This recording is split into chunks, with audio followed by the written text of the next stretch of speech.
First,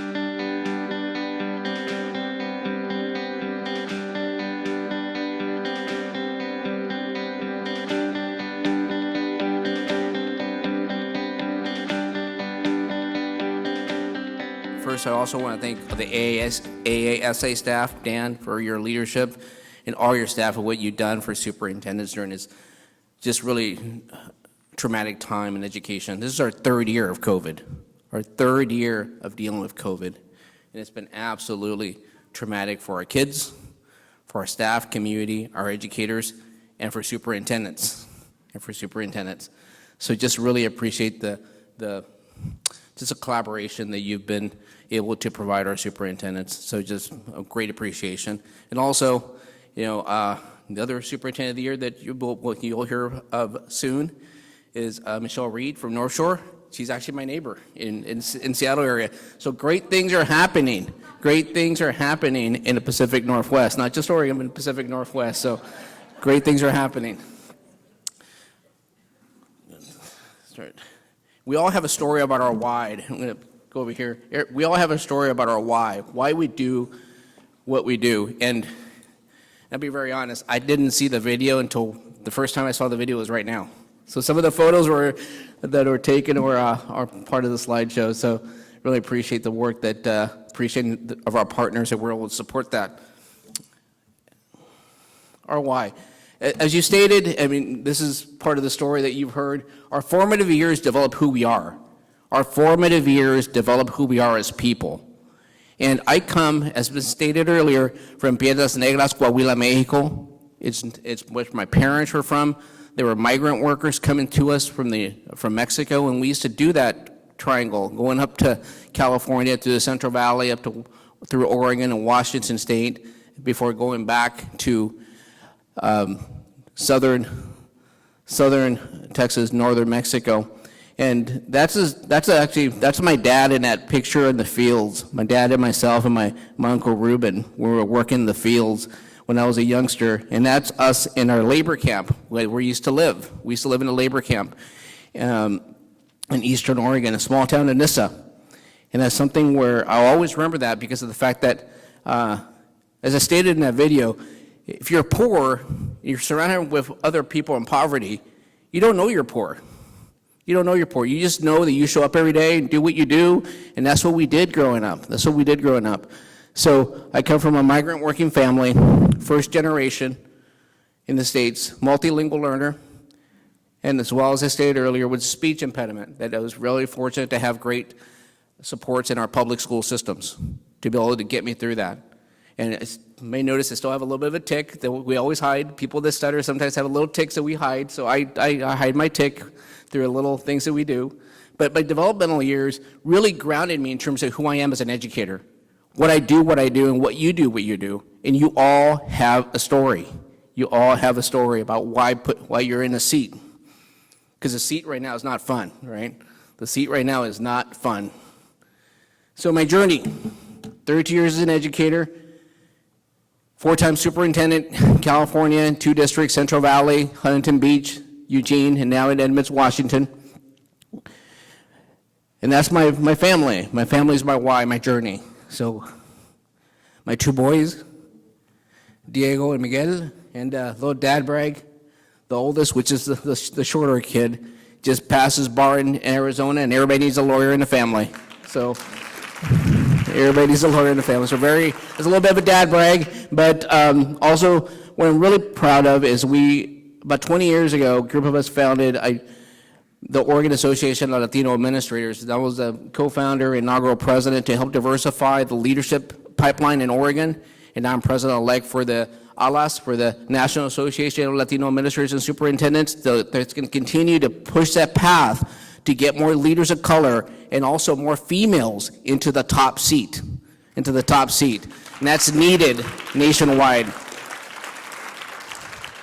And I'm supported by my beautiful wife, Cindy, who's been with me since, again, 17. So, Cindy, when you said that, since I was 17, my partner's been with me since I was 17 years old, and been with me through thick and thin, and we couldn't do it without our partners. So it's something that we always acknowledge, but always support. I'm going to tell you about this, the journey of me. That's a kinder photo, and I use this photo often because I'm not a happy camper in that photo, right? So there I go. I first of all, I don't speak English, right? Don't speak English. I'm sitting there taking a photo, and but I use that because so many of our kids look like me in our public schools. 53% of my kids are kids of color in my school system. 53% of my kids. I have 129 languages in my school system. So there's kids like me when I walk into classrooms. And do I want to wear a suit and tie every day? No, I don't. I do it for a purpose, because kids need modeling, because some of these kids have never seen anybody wear a jacket that's of color in some communities. Believe that or not. The East Coast is very proper. West Coast, we're like laid back in the West Coast, especially the Pacific Northwest. So it's something that try to model what we do. And in the work that we did in Eugene with the great staff, and again, we're only as good as the staff that we have. And these awards are never me awards, they're always we awards, because you can never do it without the staff that you hire and that supports you and supports the vision of the board.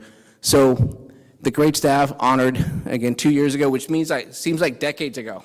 Literally seems like decades ago, February 2020, when we were here in San Diego, actually, Cindy's backyard back then, and it was just a phenomenal time, but it just seems like so long ago, but very honored and blessed to be able to be recognized for the work that we did in Eugene. And everybody's seen, a lot of people have seen this, equality. These slides, equity, reality, liberation, or this one, both basically the same things as kids. There's a difference between equality and equity. What I find in school systems is that it's hard to define equity, depending where you're at by region of the country. People have different definitions, and people don't understand what does it look like in action? What does equity look like in action? And what are we trying to accomplish by the word equity? It's kind of a buzzword lately. It's something that's sometimes overused, but you need to define equity. And equity to me, and I have a definition for it, it's really having intentionality and access, opportunity, and inclusion for all kids, for all families, for everyone in your system, until they have a sense of belonging. Your families need to feel that they belong. Your kids need to feel that they belong. That's my definition of equity. And then we use information to help inform our system and hold our system accountable to that. It's literally the work that we do each and every day as superintendents. This is continuous, this is just school improvement, right? This is just school improvement. It's what it is, but hold it accountable. People will have a hard time of defining equity because they don't know how to morph it. It's just not a book read. It's not a book read that we do, a study club that we do, and then we check the box and say, hey, I've been equity trained. There's no such thing as that. There's no such thing as that. What we need to do is ensure that we have a solid plan of action to impact all our kids. And then we do something. And then when you see something, you do something about it. You do something about it. You review data on an ongoing basis. Again, every kid deserves the same educational experiences that I had growing up in a small Eastern Oregon town with 3,000 kids, 3,000 people. 3,000, my graduating class was 76. So again, everybody deserves the same educational experience no matter where they come from. And I'm going to talk to you a little about the equity work that we did in Eugene, the team did with the vision of the board that allowed me to do the work, that allowed us to do all the work. Really, we use an equity lens to make decisions, which is really just a series of questions, and I'm going to review that a little bit more on Friday when I get an opportunity to speak a little bit more. Again, look at data.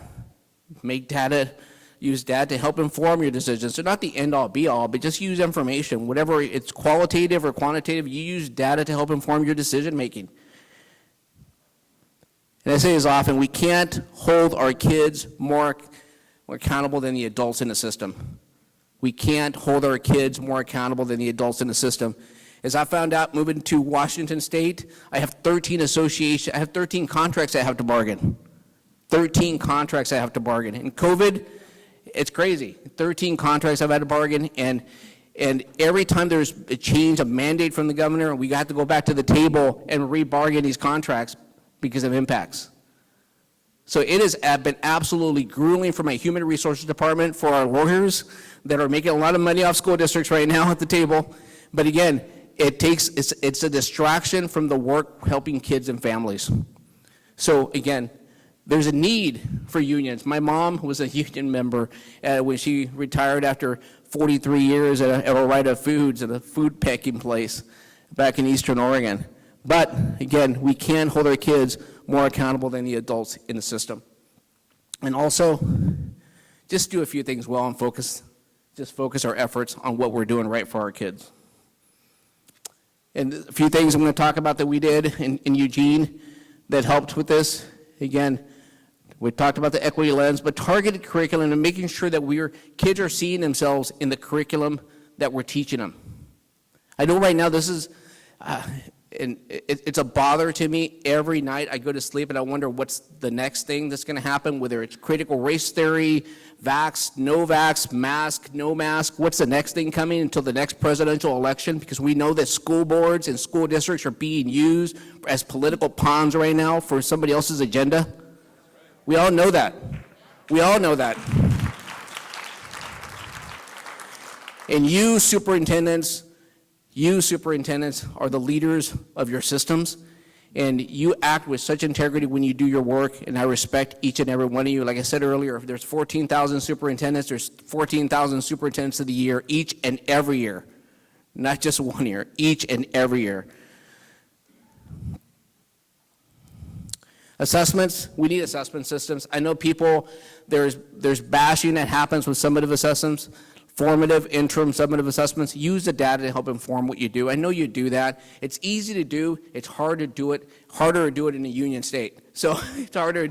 So just make sure that you use information to inform your decisions. And I know this is best practice. It seems simple that you can just pick up a book from your bookshelf and we know what to do.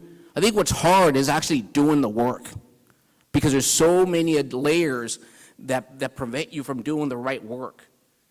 You're all here because you're the best at what you do, but you all know what I'm saying. There's these barriers that keep coming in front of you sometimes. It's absolute frustration.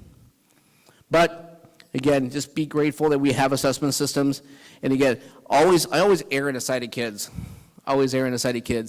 I hate requisites for high school classes. I just hate requisites for high school classes because that puts a barrier for kids in terms of what they can and can't do. And why you let a kid do what they want to do, but also have a plan B if they don't do so well when they get in there, right? It's just use common sense but metrics that are accessible. But again, always err on the side of kids. And again, Eugene School District, we're already been talked about. Not overly diverse college town. This is for Paul. I know you grew up next to Ohio State. I got to throw my O once in a while. Always a duck. Once a duck, always a duck. Once a duck, always a duck. So they beat Ohio State this year down at the shoe. So got to throw that.